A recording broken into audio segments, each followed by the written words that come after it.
नमस्कार। गायत्री ज्योतिष केंद्र में आप सभी लोगों का स्वागत है। आप लोगों के लिए हमेशा ही ज्योतिष शास्त्र से जुड़ी हुई महत्वपूर्ण जानकारी के एपिसोड हम समय समय पर प्रसारित करते रहते हैं। ज्योतिष शास्त्र से जुड़ी हुई हर प्रकार की जानकारी हम आप लोगों के लिए लेकर आते हैं। जानकारी ऐसी कि जिस पर यदि आप अमल करते हैं तो उसका प्रतिफल आप अवश्य ही देखते हैं। आज भी हम आप लोगों के लिए ज्योतिष शास्त्र से जुड़ी हुई महत्वपूर्ण जानकारी लेकर आए हैं। जानकारी है तिल से संबंधित। तिल अपने आप में बहुत महत्वपूर्ण माने जाते हैं मनुष्य शरीर के अंग मनुष्य के शरीर में, त्वचा में। मुख के बारे में तो बीच में हम एक एपिसोड लेके आए थे, लेकिन आज हम आप लोगों को हाथ में बताएंगे।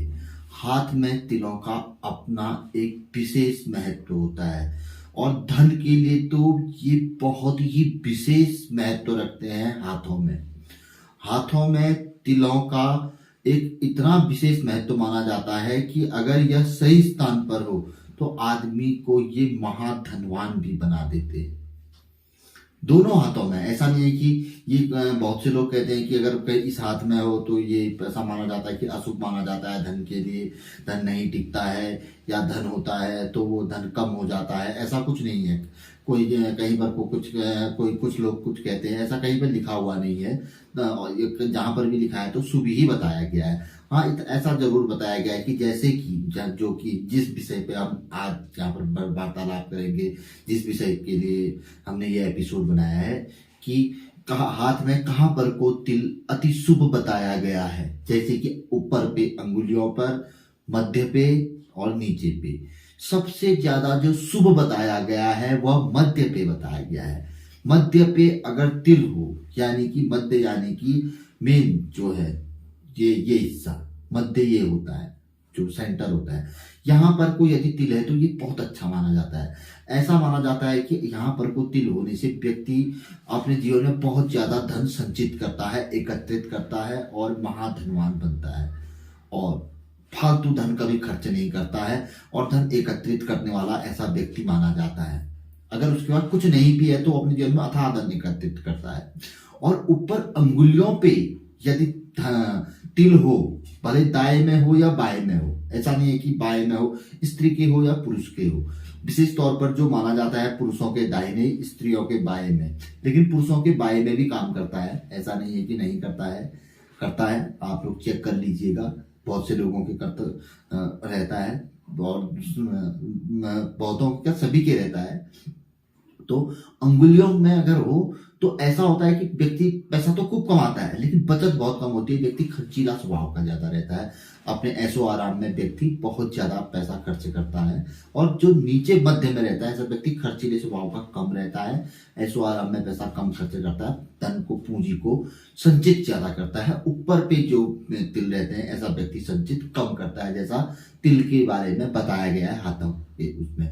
नीचे को अगर तिल हो तो ऐसा व्यक्ति भी धनवान रहता है, लेकिन ऐसा व्यक्ति क्या होता है कि पूंजी को संचित किए रहता है। जैसे कि प्रॉपर्टी में इधर उधर उसका पैसा फंसा हुआ रहता है, लेकिन उसके पास भी पैसा खूब रहता है, लेकिन वह दिखाता नहीं है।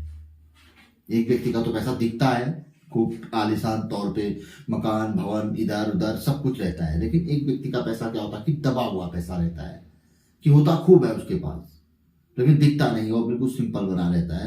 हाँ, इसके बाद अरबों रुपया, लेकिन देखो इतना सिंपल बना रहता है, वो नीचे के तिलों पे होता है। आप देख लीजिएगा, चेक कर लीजिएगा अपने हाथों में। ऐसा होगा जिसके नीचे नीचे पे तिल होगा तो उसके पास खूब होगा, अरबों की संपत्ति होगी, इधर उधर दाएं बाएं होगी, सब कुछ होगा, लेकिन वो सिंपल तौर पे रह रहा होगा, या मतलब सिंपल एक लाइफ जी रहा होगा, इस तरीके का रहता है। तो ये हाथों के तिलों के बारे में बताया गया। तो कि मध्य का तिल बहुत अच्छा माना गया है, ऊपर का तिल भी बहुत अच्छा माना गया है, नीचे का तिल भी शुभ माना गया है। कि हाथों के तिल बहुत अच्छे माने जाते हैं, दाएं हो बाएं हो, कोई खराब नहीं माना गया है। हाँ, उल्टे हाथों के तिलों में थोड़ा सा ये रहता है। कहीं पर क्या होता है कि बाएं हाथ में उल्टे हाथ जो होते हैं वहां पर को कहीं पर को क्या है तिल ज्यादा दिखता है, तो वहां पर को क्या होता है कि वो तिल थोड़े ये रहते हैं कि व्यक्ति के जो रहते हैं कि पैसा कम टिकता है, पैसा मतलब ऋण ज्यादा रहता है व्यक्ति के ऊपर पे, यानी कि पैसा आता है चला जाता है और ज्यादा मतलब क्या कहता है, व्यक्ति के ऊपर पे ऋण ही ज्यादा रहता है कि देनदारी ही ज्यादा में मानी जाती है। ऐसा कहीं कहीं पर पे तिल के बारे में लिखा गया है, ऐसा आया हुआ है। बाकी आगे के तिलों के बारे में बहुत अच्छा शास्त्र में बताया गया है, कहीं पर कहीं खराब वर्णन नहीं है, कहीं कहीं पर को बताया गया है कि यहाँ पर को थोड़ा इतनी दूरी पे हो तो ऐसा रहता है वैसा रहता है, तो लेकिन सिंपली तौर पे अगर हम यहाँ पर को देखें तो शुभ ही बताया गया है, तो खराब नहीं समझना चाहिए। तो कुल मिला के जानकारी कैसी लगी जरूर हमें बताइएगा।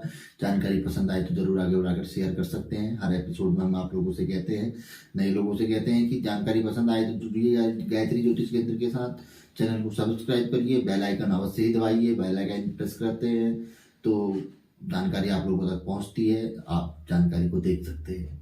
तो मिलेंगे ऐसी किसी बहुत अच्छी जानकारी के एपिसोड के साथ अगले वीडियो में। तब तक के लिए नमस्कार, जय श्री राम, जय श्री कृष्णा, ओम नमः शिवाय।